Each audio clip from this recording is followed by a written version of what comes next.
ज़्यादा अर्ली था, तो मैंने फ़ाइल अपनी मतलब 4 महीने तो मैं बैंक के पीछे घूमते ही रही, मेरी फ़ाइल ही नहीं बनी 4 महीने में। सारी चीज़ें मैंने दे दी, ईमेल्स आ रहे थे यूनिवर्सिटीज़ से, हमें सैंक्शंस है। तो सैंक्शन की वजह से बहुत से बैंक बोल रही है कि हम कैसे यूनिवर्सिटी को डायरेक्ट पे कर सकते हैं, हमें वो वे बताओ, बट वो वे तो है ही नहीं। तो बहुत और ऐसे फेक कंसल्टेंट से, ऐसे फेक जो भी यूट्यूब पे वीडियो बनाते हैं कि बहुत ईजी होती है प्रोसेस, आपको आराम से लोन मिल जाएगा, उनसे बचे। हेलो नमस्ते, वेलकम और welcome back to my channel. तो आज हमारा टॉपिक होने वाला है एजुकेशन लोन के रिलेटेड, क्योंकि इससे रिलेटेड मेरे पास काफ़ी ज़्यादा क्वेश्चंस आ रहे थे सभी बच्चों के जो यहाँ पे अब्रॉड में आना चाहते हैं, पढ़ना चाहते हैं, बट वो थोड़ा बहुत कहीं ना कहीं एजुकेशन लोन पे रिलाय रहना चाहते हैं। कुछ लोगों की फाइनेंशियल कंडीशन अच्छी है, फिर भी वो चाहते हैं कि उनके पेरेंट्स पे ज़्यादा बर्डन ना पड़े, इसलिए। और कुछ लोगों की फाइनेंशियल में सच में थोड़ी बहुत दिक्कत है, तो इसीलिए ये टॉपिक पे मुझे लगा कि वीडियो बनाना चाहिए। That's why I am here to explain you everything. और जैसे कि आप सभी को पता है कि मैं शुगर कोटिंग कभी नहीं करती, मैं सारी इन्फॉर्मेशन रॉ जैसी है वैसे ही आपको बताने की कोशिश करती हूँ। तो इस वीडियो में हम क्या क्या कवर करेंगे, उससे पहले मैं आपको एक डिस्क्लेमर दे दूँ कि जो भी बच्चों को इंडिया में लोन लेना होगा उसका प्रोसेस हो सकता है थोड़ा बहुत डिफरेंट हो, बट मैं आज जो बताने वाली हूँ वो अपने एक्सपीरियंस से रिलेटेड ही बताने वाली हूँ, क्योंकि मैंने खुद ने लोन ले रखा है और किस कैटेगरी का मैंने लोन लिया है उसे जानने के लिए आपको वीडियो एंड तक देखनी पड़ेगी। तो पहले आज हम डिस्कस कर लेते हैं पहले ही कि इस वीडियो में हम क्या क्या चीज़ें कवर करने वाले हैं लोन से रिलेटेड। तो फर्स्टली हम बात करेंगे कुछ ऐसी संस्थाओं के बारे में जो आपको लोन देती है एजुकेशन, और कुछ बैंक्स के बारे में जो आपको लोन देती है। वैसे बैंक्स तो कई सारे होंगे, बैंक्स के बारे में आपको पता ही होगा, बट इन दोनों चीज़ों में क्या डिफरेंस होता है उसके बारे में आज के वीडियो में हम डिस्कस करेंगे। कौन से प्रकार के लोन होते हैं, जैसे एक होता है कोलैटरल, दूसरा होता है विदाउट कोलैटरल, तो इन दोनों में क्या क्या डिफरेंस होता है उसके बारे में भी हम थोड़ा बहुत आपको बताएंगे। थर्ड हम बात करेंगे कि जो लोन का ए से लेकर जेड तक जितना भी प्रोसेस होता है वो मैं आपको शॉर्ट में बताऊंगी, प्लस उसके बाद मैं आपको बताऊंगी कि मेरा इसमें क्या मतलब एक्सपीरियंस रहा है। जैसे मैंने लोन लिया है तो मुझे क्या क्या दिक्कतें आई है, क्या क्या दिक्कतें मैंने बैंक से फेस करी है, तो उसके बारे में भी थोड़ा डिस्कस कर लेंगे। और लोन मिलना क्या इतना आसान है इंडिया में, उसके बारे में भी हम डिस्कस करेंगे। तो लास्टली मैं जो पॉइंट कवर करने वाली हूँ इस वीडियो में, तो लोन से रिलेटेड भी काफ़ी ज़्यादा स्कैम्स हो रहे हैं आजकल, तो इसी में आपको मतलब बहुत सी चीज़ें बोली जाती है, तो उसको भी हम कवर करेंगे इस वीडियो में, क्योंकि उसे कवर करना बहुत ज़्यादा मैंडेटरी है, सो दैट आप किसी स्कैम में ना फंसो। तो लेट्स गेट स्टार्टेड। अभी हम अपना वीडियो की पूरी प्रोसेस शुरू करते हैं, अपने लोन की जो प्रोसेस है उसके बारे में बात करना शुरू करते हैं। और उससे पहले बात हम सब चीज़ों पे करें उससे पहले इस चैनल को सब्सक्राइब करना मैंडेटरी है, ये मैं आपको बता दूँ। सो गाइस, आपके साथ जितने भी ये रॉन्ग नंबर से मैसेजेस या कॉल्स आते हैं तो उनके बारे में कमेंट सेशन में एक बार आप कमेंट कर दोगे तो हो सकता है कि कहीं स्टूडेंट को आपसे हेल्प मिल पाए। और जब मैं लोन प्रोसेस की बात कर रही हूँ तो सभी के अपने अपने एक्सपीरियंस होते हैं, तो अगर आप अपने एक्सपीरियंस भी कमेंट पे शेयर कर पाओ तो it will helpful for lots of students. So guys, अभी हम डिस्कस करते हैं अपने फर्स्ट पॉइंट के बारे में, जिसके बारे में हम बताने वाले हैं कि कौन कौन से तरीके की बैंक आपको लोन देती है। तो फर्स्ट जो कैटेगरी है वो 90% ऑफ द पेरेंट्स और स्टूडेंट को पता है कि सेंट्रलाइज और स्टेट बैंक आपको लोन देती है, इसके बारे में सभी को पता होता है। इसके एग्जाम्पल जैसे पंजाब नेशनल बैंक हो गई, स्टेट बैंक ऑफ इंडिया हो गई, तो ऐसी कई सारी बैंक्स आपको लोन देती है, इसके बारे में आपको बताने की ज़रूरत नहीं है। बट NBFCs के बारे में बहुत कम अमाउंट ऑफ पेरेंट्स को पता है। What is NBFC? Non banking financial companies होती है। तो आपको लग रहा होगा कि यह RBI से रेगुलेटेड नहीं होती है। नो गाइस, ये RBI से रेगुलेटेड होती है। प्लस इन दोनों में अगर हम अभी कंपैरिजन एक छोटा सा मैं आपको दूं तो दोनों का ही जो इंटरेस्ट रेट होता है वो सेम ही होता है। अब आप पूछोगे मेन डिफरेंस क्या है? मेन डिफरेंस ये है कि जो NBFCs होती है, NBFCs में क्या होता है, एक टारगेट होता है और इनका काम सिर्फ फाइनेंसेस और लोन से रिलेटेड होता है, तो इनके टारगेट होते हैं, इस वजह से यहाँ पे आपको लोन मिलने की जो पॉसिबिलिटीज़ होती है वो हाई होती है, मतलब जल्दी लोन मिल जाता है। और जो स्टेट या सेंट्रलाइज बैंक होती है वही वहाँ पे बहुत सारे काम होते हैं, दैट्स वाई वहाँ पे थोड़ा बहुत टाइम लगता है। तो यहीं पे अगर मैं बता दूँ तो मैंने किस बैंक से लोन लिया है, किस कैटेगरी के बैंक से लोन लिया है, तो फर्स्ट मैं आपको बता दूँ उन 90% में से मैं भी थी कि मुझे कोई नॉलेज नहीं था, दैट्स वाई मैंने स्टेट बैंक से ही लोन लिया था। और हाँ गाइस, आपको अभी लग रहा होगा कि NBFCs के कुछ एग्जाम्पल भी आपको शायद बताने चाहिए थे, आप ये कमेंट ना कर दो, इसीलिए मैं फर्स्टली इसके कुछ एग्जाम्पल देती जैसे HDFC क्रेडेला के बारे में आप सभी को पता होगा, ऑक्जिलो के बारे में आपको पता होगा, तो ये सारी NBFCs ही है।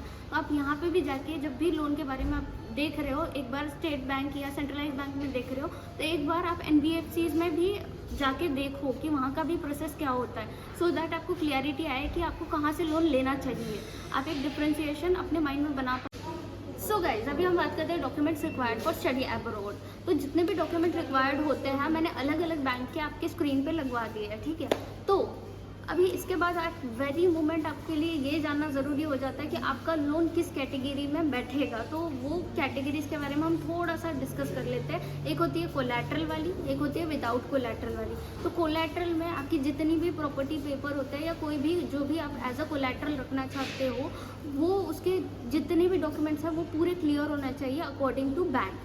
बैंक आपको एक लेटर देगी कि क्या क्या उनकी रिक्वायरमेंट है। अगर उनकी रिक्वायरमेंट में आपके जितने भी डॉक्यूमेंट्स हैं आपके पास प्रॉपर्टी के, वो अगर फिट हो रहे हैं तभी आपको कोलैटरल वाला लेटर, कोलैटरल वाला लोन मिलेगा।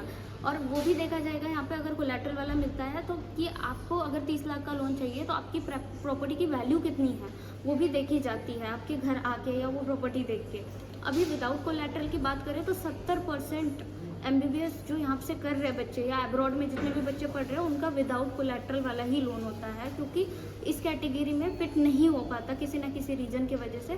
तो ये विदाउट कोलैटरल वाला जो लोन होता है अप टू 7 लाख आपको मिलता है। अप टू 7 लाख मिलने के बाद भी आपको लग रहा होगा कि कोई डॉक्यूमेंट इसमें रिक्वायर्ड ही नहीं होते। तो गाइड्स, डॉक्यूमेंट जितने आपने देखे उसके अलावा क्या लगते हैं विदाउट कोलैटरल में, मैं वो बता दूं कि विदाउट कोलैटरल भी आप ले रहे हो 7 लाख तो देंगे ही आपको, बट आपसे ये भी बैंक जानेगी कि फर्दर जो अमाउंट होगा आपकी यूनिवर्सिटी का जितना भी है, मतलब जितनी भी फीस स्ट्रक्चर है, वो आप किस मीडियम से पे करोगे। वेदर आपके पेरेंट्स की पे स्लिप मांगी जाएगी, पेरेंट की पे स्लिप के बाद भी आपको LICs मांगी जाएगी, तो ये आपका प्रूफ होगा बैंक के पास, ठीक है। तो इनके बारे में भी हमने डिस्कस कर लिया। अभी हम फर्दर डिस्कस करते हैं इसके बारे में थोड़ा सा, कि जैसे मैंने बोला था कि यूनिवर्सिटी से भी कुछ डॉक्यूमेंट्स रिक्वायर्ड होते हैं। तो यूनिवर्सिटी से फर्स्टली आपको लोन लेटर रिक्वायर्ड होता है। तो लोन लेटर मैं हमेशा इसलिए बोलती हूँ कि उसी कंसल्टेंट से आप एडमिशन लो जिसकी यूनिवर्सिटी में पहुँच हो, जो यूनिवर्सिटी से बोल के आपको 1 मिनट में ही डॉक्यूमेंट वो प्रोवाइड करा सके। तो लोन लेटर बहुत इसेंशियल होता है, बहुत ज़्यादा मैंडेटरी होता है, वो प्रोवाइड कराना होता है। दूसरी चीज़ फीस स्ट्रक्चर भी आपको आपके बैंक में सबमिट करना होता है यूनिवर्सिटी को। यूनिवर्सिटी का फीस स्ट्रक्चर भी सबमिट करना होता है। इसमें भी दो चीज़ें होती है कि कुछ बैंक तो आप ही से ले लेती है, आपको भी कुछ जेरोक्स करके देना होता है, और कुछ बैंक ईमेल से भी मंगवाती है। तो अगेन यहाँ पे कॉन्ट्रैक्टर का ही रोल आ जाता है कि वो फोर्स करे तब जाके यूनिवर्सिटी भेजती है, क्योंकि यूनिवर्सिटी के पास 70 नए काम है, तो यहाँ पे इसलिए मैंडेटरी हो जाता है। अब यहीं पे अगर हम बात करें कि जिनको भी लोन लेना है, जिन भी बच्चों को लोन लेना है, तो उनको एडमिशन कब लेनी चाहिए, उनको अर्ली एडमिशन करवा देनी चाहिए। अगर आप फ्रेशर हो और आप अब्रॉड में एडमिशन लेना चाहते हो तो आपको आपकी नीट होने के बाद अप्लाई करना शुरू कर देना चाहिए, क्योंकि ये डॉक्यूमेंटेशन का प्रोसेस आपको जितना ही ईजी लग रहा है उतना ही हार्ड है, क्योंकि 1-8 महीने लग ही जाते हैं। इंडिया में बैंक्स कितना स्लो काम करती है हमें पता है, तो 1-8 महीना आपको सिर्फ फाइल बनने में लग जाती है। तो इसके बाद अगर हम बात करें, अगर आप प्रॉपर हो तो आप नीट होने के बाद ही एडमिशन ले सकते हो। अगर आपका प्रीवियस स्कोर, मतलब आप एलिजिबल थे, क्वालिफाइड थे, तो आपको ले लेना चाहिए। और अभी यहाँ पे एक मेन पॉइंट मैं बताऊँगी, कुछ बैंक होती है, जैसे मेरी बैंक थी, उन्होंने मेरे से ये चीज़ झूठ बोली।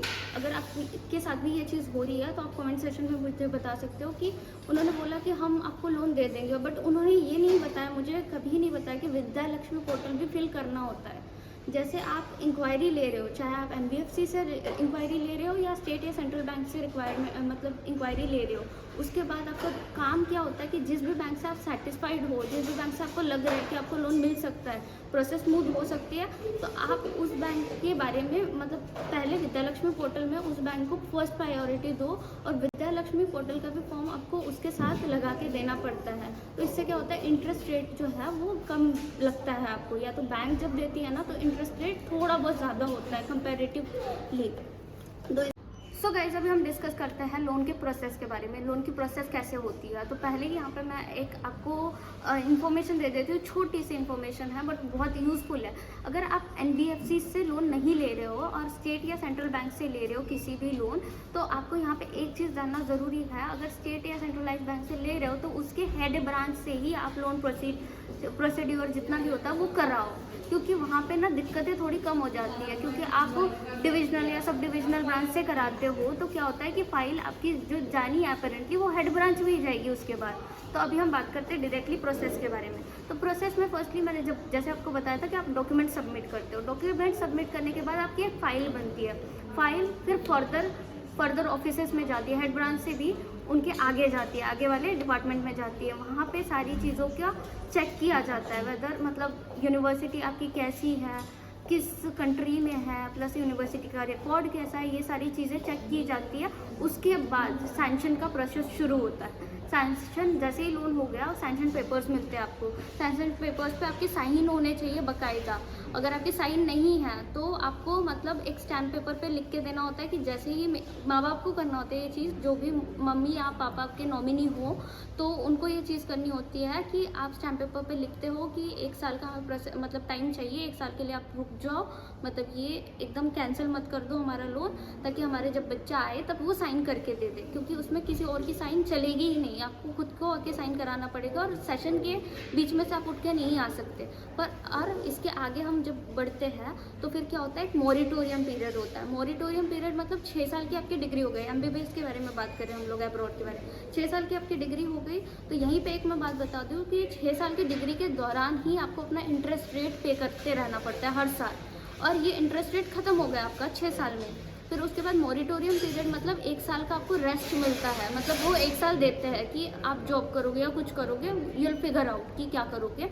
फिर उसके बाद 7वें साल से आप मतलब जो ये 7वां साल है, 7वां साल जैसे ही ख़त्म होता है उसके बाद से आपका बैंक के साथ एक मीटिंग होगी, बैंक आपको बताएगी कि कितने EMI पे करने हैं, प्लस कितने ईयर में आपको ये चीज़ कंप्लीट करनी है। गाइस मैं अपनी स्टोरी बताती हूँ। मेरा एडमिशन बहुत ज़्यादा अर्ली था, तो मैंने फ़ाइल अपनी मतलब 4 महीने तो मैं बैंक के पीछे घूमते ही रही, मेरी फ़ाइल ही नहीं बनी 4 महीने में। सारी चीज़ें मैंने दे दी, ईमेल्स आ रहे थे यूनिवर्सिटीज़ से, तब भी बैंक डिनाई कर रही थी कि आपका ईमेल ही नहीं आ रहा, ये नहीं आ रहा, वो नहीं आ रहा। तो मैं इसमें बहुत परेशान हो गई थी। उसके बाद मैंने फाइनली डिसाइड किया कि हम किसी ऐसे पर्सन का सपोर्ट लेते हैं जो ऑलरेडी मतलब थोड़ा पावरफुल है, बैंक जिनका सुनती है। तो वो कोई भी हो सकता है, आपकी भी पहचान में अगर हो तो क्या ही दिक्कत है किसी की हेल्प लेने से, तो आप भी उनकी हेल्प लो, मैं तो यही बोलूँगी। तो उनकी हेल्प से हमारी एटलीस्ट फाइल हेडक्वार्टर पे चली गई। हेडक्वार्टर पे जाने के बाद मैंने जो इतने भी बैंक्स होते हैं ना, उनका पोर्टल होता है, उनके पोर्टल पे आप कंप्लेन फाइल कर सकते हो। तो मैंने कंप्लेन फाइल करी, दैन मैं बैंक में गई तो उन्होंने बोला मैम आप कंप्लेन हटा लो, बट ये चीज़ यहाँ पे करनी नहीं है, कंप्लेन बिल्कुल नहीं हटानी।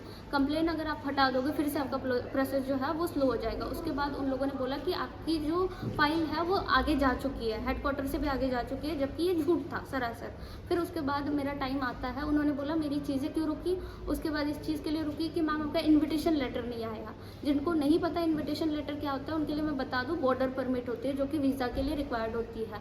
तो मेरी यूनिवर्सिटी ने ऑलरेडी कंफर्म किया था कि कोविड ईयर है तो थोड़ा बहुत टाइम लगेगा।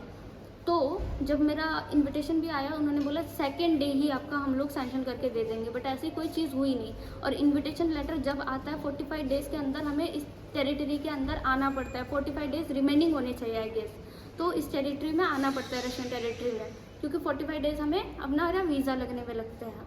तो फिर मेरी चीज़ें हुई नहीं, 4 महीने मेरे को ऐसे झुलाते रहे। उसके बाद फिर मतलब मैं यहाँ आई, यहाँ आने के बाद मेरा लोन सैंक्शन हो गया। ये चीज़ मुझे पता चली, मेरे पापा ने RTI फाइल की, सारी चीज़ें हुई, फिर मेरा लोन सैंक्शन हुआ। फाइनली सैंक्शन हुआ। उस पीरियड में मैं यहाँ पे थी रशिया में, तो मेरे साइन की वजह से चीज़ें रुकी। तो जैसे मैंने आपको पहले बताया था, जब सैंक्शन हुआ था तो हमने एक स्टैम्प पेपर बनवाया था, उसमें हम लोगों ने बैंक से साइन लिए थे कि जब मैं आऊँगी, मतलब मैं वहाँ पे पहुँचूँगी इंडिया में, तब मैं साइन करूँगी, तब तक के लिए प्रोसेस थोड़ा होल्ड पे आप रखिए।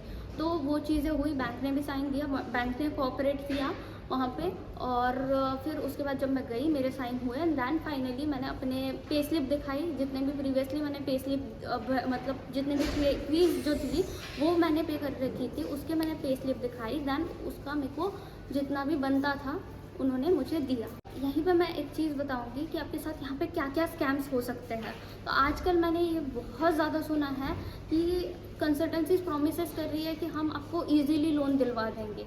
तो जैसे मैंने आपको अपना एक्सपीरियंस बताया, बहुत ज़्यादा उस टाइम पे मेंटल बर्डन रहता है कि यार लोन नहीं मिलेगा तो हम कैसे कर पाएंगे, क्या कर पाएंगे, चीज़ें मतलब पेरेंट्स के मन में तो होता ही है प्रेशर, बट बच्चे पे भी बन जाता है। क्योंकि जब यहाँ पे आप आते हो तो आपको चीज़ें पता चलने लगती है, आटा दाल सब्जी सबका भाव पता चलने लगता है जो इंडिया में आपको नहीं पता चलता। तो फिर यहाँ पे यही चीज़ है कि आप अवेयर रहो, ऐसी कोई भी कंसल्टेंसी नहीं है जो आपको लोन दिलवा सकती है। वो सिर्फ आपकी हेल्प कर सकती है, जो भी आपको डॉक्यूमेंट्स रिक्वायर्ड है वो प्रोवाइड करके आपको हेल्प कर सकती है, बट लोन का प्रोसेस आपको खुद को ही करना है। तो इसमें आप कंसल्टेंसी पे बिल्कुल रिलाय मत रहिए। जिस दिन आपकी एडमिशन होती है उसी दिन बैंक के पास जाके इंक्वायरी करना शुरू कीजिए और प्रोसेस करना शुरू कीजिए। और अगर आपका 1 साल का बजट आपके पास है तभी आप सोचिए कि हाँ हम फर्दर प्रोसीड करेंगे, क्योंकि फिर बीच में आपके पेरेंट्स को अगर मतलब कहीं से उधार लेना पड़ रहा है, कुछ बेचना पड़ रहा है, तो दैट डजंट मेक सेंस। क्योंकि पहले ईयर में किसी को लोन नहीं मिल जाता, जितने भी लोगों को मैंने देखा है। भले कुछ लोगों के अलग एक्सपीरियंस रहे हो, बट मेरा और ऑलमोस्ट मेरे साथ जितने भी बच्चे पढ़ रहे हैं उनका एक्सपीरियंस ऑलमोस्ट सेम ही है। और क्योंकि रशिया में सैंक्शंस है, तो सैंक्शन की वजह से बहुत से बैंक बोल रही है कि हम कैसे यूनिवर्सिटी को डायरेक्ट पे कर सकते हैं, हमें वो वे बताओ। बट वो वे तो है ही नहीं। तो बहुत से बैंक इस चीज़ पे एग्री कर रही है कि वो बच्चे के अकाउंट में पे करिए। जैसे मेरी बैंक जो है वो मेरे अकाउंट में पे कर रही है। जैसे मेरा और मेरी मम्मा का जो है वो जॉइंट अकाउंट है, तो उसमें पेमेंट आती है। तो आप भी ये चीज़ इंश्योर करिए पहले कि वहाँ पे तो सैंक्शंस है, तो हमें क्या आप हमारे अकाउंट में पैसे दोगे। क्योंकि यहाँ पे आपको ये चीज़ जाननी ज़रूरी है कि आप जिस भी बैंक से प्रोसेस कर रहे हो, अगर आप उन पे इंफॉर्मेशन की क्लियरिटी उन्हें नहीं देते और उनसे नहीं लेते, तो क्या होता है जब तक आपका लोन कैंसिल नहीं होता है तब तक आपको रुकना पड़ेगा, दूसरे बैंक में आप प्रोसेस नहीं कर सकते। जबकि आपका एक बैंक में अगर प्रोसेस ऑनगोइंग है तो दूसरे बैंक से आप लोन नहीं ले सकते। तो ये चीज़ आपने बैक ऑफ माइंड रखना। और ऐसे फेक कंसल्टेंट से, ऐसे फेक जो भी यूट्यूब पे वीडियो बनाते हैं कि बहुत ही ईजी होती है प्रोसेस, आपको आराम से लोन मिल जाएगा, उनसे बचे।